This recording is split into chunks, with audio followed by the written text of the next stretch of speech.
অধিকৃত পশ্চিম তীরের উম্মাল খাইর গ্রামে মাসাফের ইয়াত্তা এলাকা হেব্রনের দক্ষিণে ইসরায়েলি বসতি স্থাপনকারীদের দ্বারা রাতারাতি বসানো কাঁটাতারের বেড়ার কারণে প্রায় ৫০ জনেরও বেশি ফিলিস্তিনি শিশু স্কুলে যেতে পারেনি। ইরান ইসরায়েল যুদ্ধের কারণে ৪০ দিনেরও বেশি সময় স্কুল বন্ধ থাকার পর ১৩-১৪ এপ্রিল ২০২৬-এ যখন ক্লাস শুরু হয় তখন শিশুরা তাদের নিয়মিত নিরাপদ পথ উপত্যকার মধ্য দিয়ে গ্রামের কেন্দ্রে যাওয়ার রাস্তা বন্ধ পায়।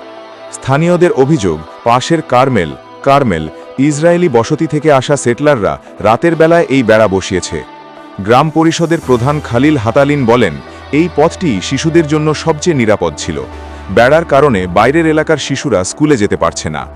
শিশুরা বেড়ার সামনে জড়ো হয়ে প্রতিবাদ করে এবং কেউ কেউ খোলা আকাশের নিচে বসে পড়াশোনার চেষ্টা করে। কিছু প্রতিবেদনে বলা হয়েছে ইসরায়েলি সৈন্যরা উপস্থিত ছিল এবং শিশু ও গ্রামবাসীদের সরিয়ে দিতে টিয়ার গ্যাস ও সাউন্ড গ্রেনেড ব্যবহার করেছে। বিকল্প পথটি প্রায় দ্বিগুণ লম্বা এবং বসতির খুব কাছাকাছি দিয়ে যায়, যা অভিভাবকদের মতে আরও বিপজ্জনক।